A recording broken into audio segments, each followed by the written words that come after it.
Well, a big hello goes out to the voters of Oregon's 5th Congressional District. My name is Mark Callahan. I'm running for Congress in Oregon's 5th Congressional District. I'm a Republican, but I'm here to represent everyone. I am going to be having an open door policy when I get into office in November and when I get sworn in January. But as I said, I am a Republican, yes, but I am there to work for everyone in the 5th Congressional District, regardless of political affiliation or political stripe. I am there to represent everyone. I'm there to represent the people of Oregon's 5th Congressional District. The top 3 issues that I'm working on right now in terms of campaign trail issues and something I'm going to be following up on as a promise to you, the voters of Oregon's 5th Congressional District, once I get into office, are these. My top 3 issues are veterans health care. The way I see it is that veterans served us. It is time for us to serve veterans. My wife was a Coast Guard veteran. Both my parents were in the Navy. My dad was a machinist mate in the 70s. He served in Vietnam as well. And my mother was a data systems technician also in the 70s. She went back into the Navy in the reserves in the 90s and served on board the USS Guam in the reserves as a mess cook. So I literally have service to the military in my blood. So my wife is a Coast Guard veteran. She's been encountering some issues with the VA. And the way I see it is this: we need to simplify the process. Give every veteran a card. They can go to any doctor they want. VA picks up the tab for their care. As I said, they served us. It is time for us to serve them. Second issue is immigration reform. Immigration reform, I believe if you're going to be here, you have to be here legally. I'm on the board for Oregon Immigration Reform. I advocate a yes vote on Measure 105. As I said, if you're going to be here, you have to be here legally, in my opinion. Third issue that I'm working on is tax reform. It was a great thing that got signed into law in the beginning of this year. President Trump signed in the tax reform and tax cuts law.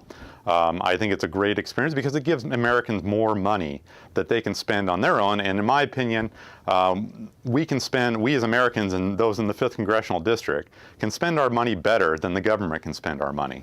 So I advocate for keeping more of our money. I'm actually more for kind of more of a flat tax system to replace the whole system.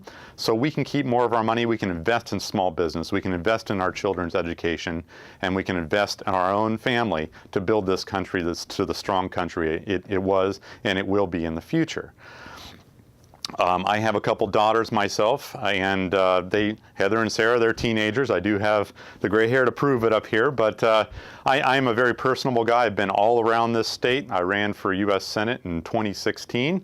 Got about 651,000 votes. We took a look at the numbers, and I gave it another shot this year because I am there to represent you. My main issue, my main goal, my main motivation for running for office is to represent you. How can I represent you best? How can I serve you best? Because that's what being in Congress is all about. It's about serving the district and serving the constituents within that district to the best of your ability, not getting corrupted by the swamp, not getting infected by the swamp back there.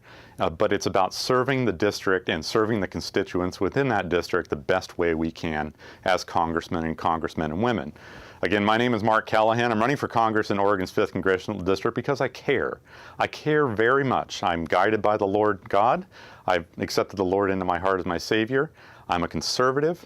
I'm a fiscal responsible conservative, and that's exactly who I am, and that's exactly who I plan to go back there and work with when I get into Congress this coming November in the November general election, as well as being sworn in January. My website is at callahanfororegon.com. That's CALLAHANFOROREGON.com. I'm also on Twitter and Facebook. The Twitter handle is at Callahan, the number 4, and then the word Oregon. And then Facebook is facebook.com/Callahan, the word for Callahan for Oregon. I encourage you to check it out and visit the website. Let me know what you think. I'm always very open and available. I even have my phone number published on my website. So I'm very open and available to speak with you, the constituents of Oregon's 5th Congressional District. And I'm very open and available to take your suggestions. And if you'd like to help out on my team, I greatly appreciate it as well. There's a volunteer section on the website as well. Again, I humbly and respectfully ask for your vote in Oregon's 5th Congressional District. Oregon's 5th Congressional District covers Marion, Polk, Lincoln, Tillamook, and Clackamas counties, a little bit of northern Benton County and a little bit of southern Multnomah County. But I humbly and respectfully ask for your vote this November. Thank you very much and have a great day. Hello. I'm Marvin Sanus, the Pacific Green Party candidate for the U.S. House of Representatives, Oregon's District 5, the North Willamette Valley and Central Coast. I grew up in Mount Angel, graduated from PSU. I've been a small business owner and active in Oregon's political process in Salem for 50 years. I know this district's mountains, ocean, farm fields, and farmers, and as the chair of PSU's Young Republican Club, began as an anti-war activist in Portland's park blocks in 1966.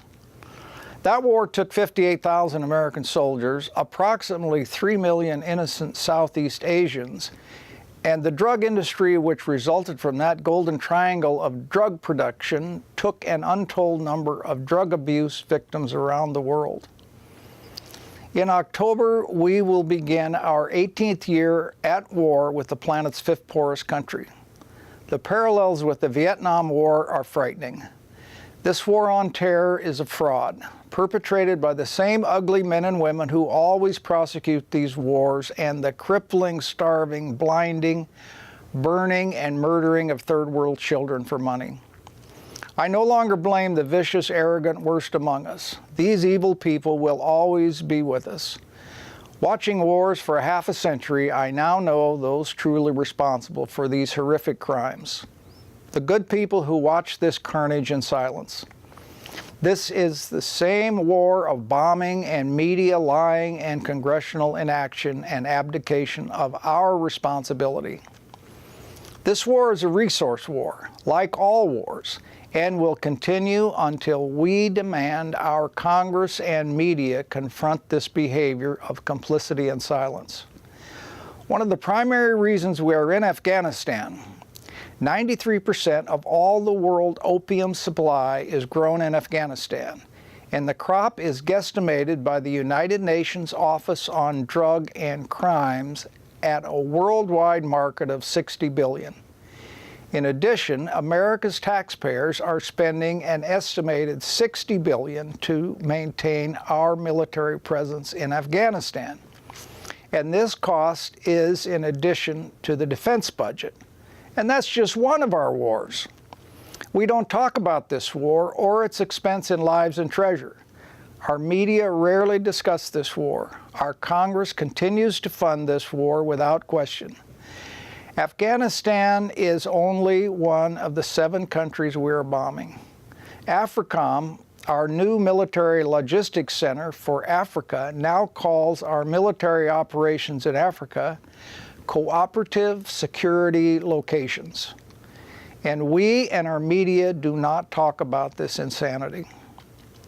In addition to this senseless war, America's Bill of Rights is crumbling before us without protest.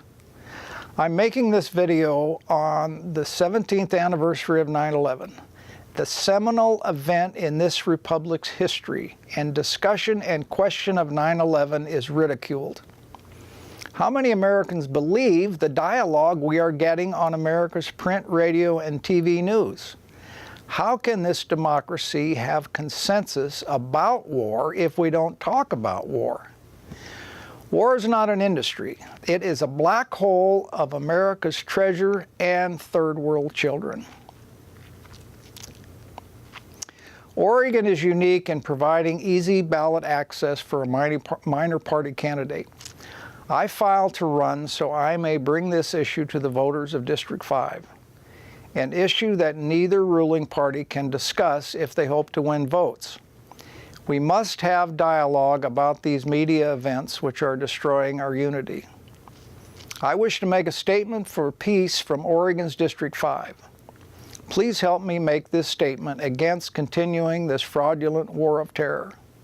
Please return your mail-in ballot and cast a vote for a peace candidate. Thanks for watching.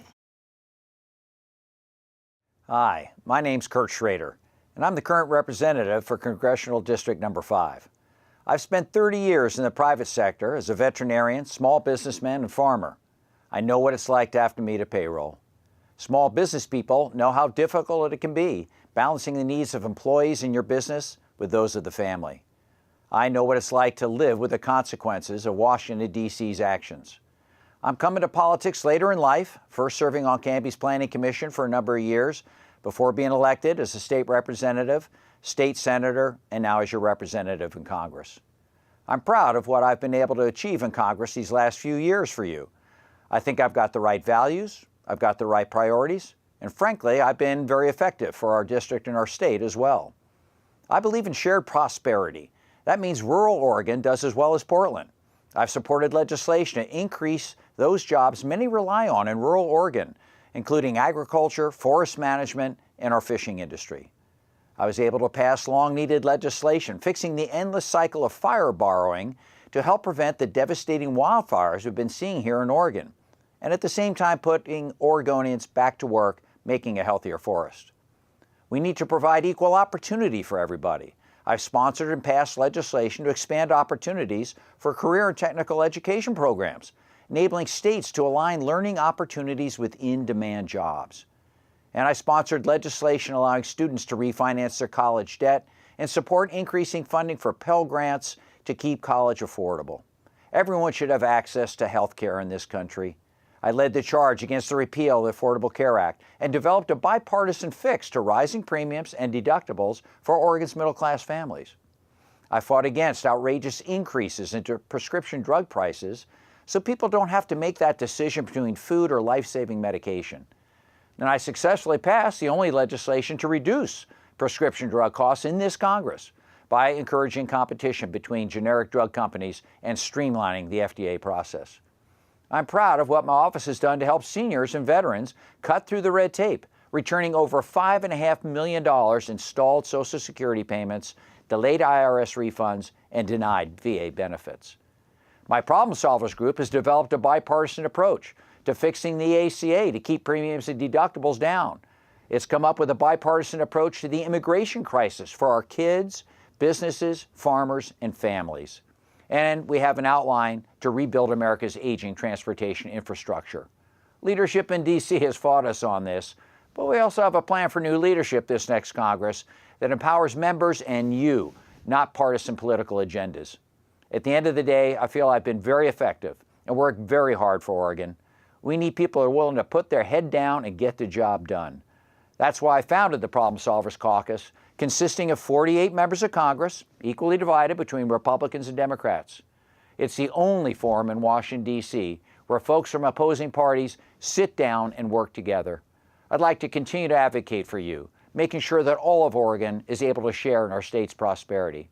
I've been effective, and I share your values. It's an honor to represent you in the United States Congress, and I ask for your vote.